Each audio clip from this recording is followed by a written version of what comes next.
They say the walls of Downton Abbey have seen everything: wars, weddings, whispers, and heartbreak. But this time, they're about to witness something even greater: silence. The kind that creeps in when fortune disappears overnight, and every tick of the clock sounds like a warning. Morning light slips across the marble floors. The great estate stands proud against a gray mist, its windows glowing with the warmth of habit and tradition. Inside, the Crawley family begins another day, unaware that history is already shifting beneath their feet. Downstairs, life moves with quiet rhythm. Mrs. Hughes checks the breakfast trays.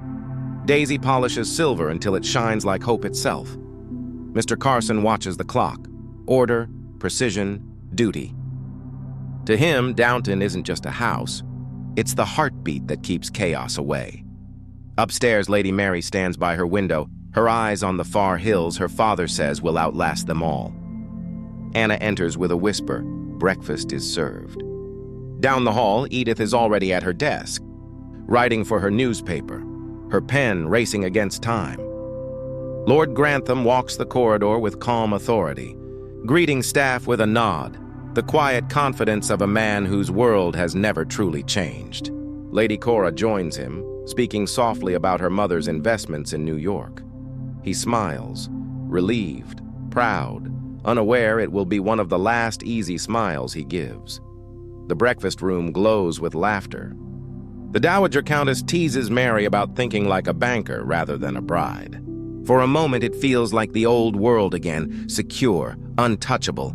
Then, a servant places a telegram beside Lord Grantham's plate, a small envelope humming with unease. The room stills. The clock ticks louder. He opens it, reads once, then again. His breath catches, but he says nothing. Folding the telegram carefully, he sets it beside his cup, forcing a smile that doesn't reach his eyes. The golden world of Downton has just cracked, and no one knows it yet. Outside, wind sweeps the fields, scattering leaves like fallen crowns. Every empire falls the same way, not with thunder, but with a whisper at breakfast. The telegram is short but heavy. The American markets have collapsed. Cora's inheritance, the fortune that kept Downton alive, has vanished like fog under the morning sun. Robert's voice trembles as he tells her, "It's all gone." For a long moment, neither speaks. Only the clock answers them. Downstairs, Carson senses the change. "Something dreadful has happened," he murmurs to Mrs. Hughes. And he's right. Upstairs, the family gathers. Mary's voice cuts through the silence. "Papa, what is it?" His answer lands like a stone. The markets have crashed. Cora's fortune is gone. Silence, real silence, fills the room. The Dowager speaks first, calm and sharp as ever. So the Americans have managed to ruin not only themselves, but us as well. Edith's eyes glisten. What happens to Downton? Robert straightens. "We must face the truth. The estate will have to change." That night, the chandeliers burn with fear instead of light. The family gathers in the drawing room, every face marked by worry. Mary speaks first, steady but fierce. "We can't pretend this will pass. Sell the empty land. Modernize the farms. Machines will save us where pride cannot."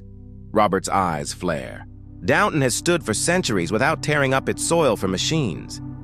His voice carries generations of pride. But even pride can tremble. Edith meets his gaze. "Then what will we do? Wait until we can't feed our own people?" Cora's voice is soft but certain. "Change isn't betrayal, Robert. It's survival." The Dowager lifts her cup. "Pride is a fine thing," she says. "But it makes a poor dinner guest when the pantry is empty." Downstairs, the servants whisper. Fear moves through the walls like cold air. "If the Crawleys fall," Thomas mutters, "we'll all be out on the road." But Anna shakes her head. "They'll find a way. They always do," Bates answers gently. "Hope's a fine thing, Anna. But maybe it's our turn to look after each other." Winter arrives early. The gardens lie under frost, and the great house grows quiet. The Crawleys cut back on dinners, on guests, on illusions.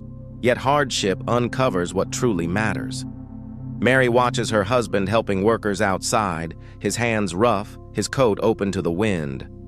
"You don't have to do their work," she says. He smiles. If Downton is to survive, we all must do our share. And for once, she doesn't argue. Edith writes late into the night, her column titled Hope in Hard Times. If courage is rare, she writes, then let Downton be its home. Below stairs, Mrs. Hughes leads the staff in feeding villagers from what little they have. We still have enough to give, she says. Even Thomas, once proud and bitter, helps quietly. Love, they learn, isn't measured in luxury. It's in the act of staying when everything else is leaving. One morning, Lady Mary stands beneath the portraits of her ancestors. We can't live like ghosts in our own home, she says. Downton was never built to hide from the world. Robert looks at her, torn but proud. A Crawley never yields, he whispers. But perhaps we must yield to time. Plans are made, land leased, farms reopened. The servants teach and trade and rebuild. For the first time, Downton isn't divided by rank. It's united by struggle. At sunset, Lord Grantham stands beside Mary on the terrace. I thought Downton would die with me, he says quietly. It won't die, Papa, she answers. It's only learning to live again. The house glows faintly against the darkening sky, smaller, humbler, but alive. Inside, laughter drifts from the servants' hall, real and warm. Robert sits by the fire, a letter from a farmer thanking him for saving his land. They built Downton for honor, he murmurs. We rebuilt it for hope. The dowager gazes out her window, the last light soft on her face. So this is survival, she whispers. Less grand, more human, and maybe that's the point. Fortune faded, but grace remained. And in the quiet heart of Downton Abbey, that was enough.